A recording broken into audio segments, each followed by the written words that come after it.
Wassalamualaikum guys. Sekarang ni kita berada dekat Sawi Pyramid, dekat roadshow BYD. So korang semua yang sedang menonton, jom datang Sawi Pyramid. Kita hari ni adalah hari second last guys. Esok adalah last day. So kalau korang nak dapatkan test drive, boleh datang dari jam 10 pagi sampai 6 petang besok guys. Hari ni dah tak sempat dah pukul 7 dah guys kan.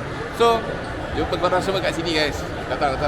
Alright, korang pun ada popcorn, bolehlah bagi anak korang makan. Korang pun nak makan brownies ke, nandos pun boleh. Kita bawakan Sea Lion 7, Seal 6, Atoto untuk korang nikmati pemanduan macam mana guys. Jumpa datang, jumpa korang kat sini esok guys bersama kita SAS dah bertugas. Alright.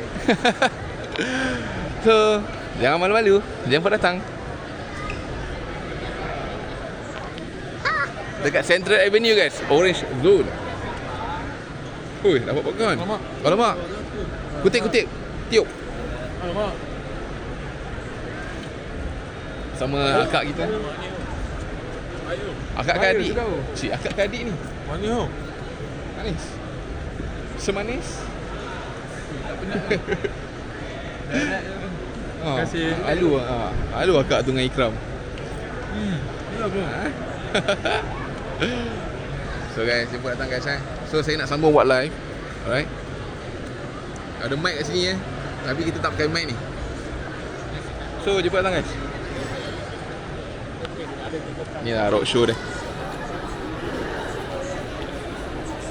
Ada Denza, ada SUV compact Atoto, kita ada Seal 6 dan juga kita ada Sea Lion 7 Performance.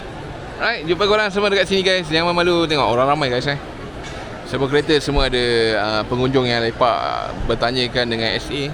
So guys, jemput datang, bawa korang punya family, bawa korang punya keluarga, datang sama-sama.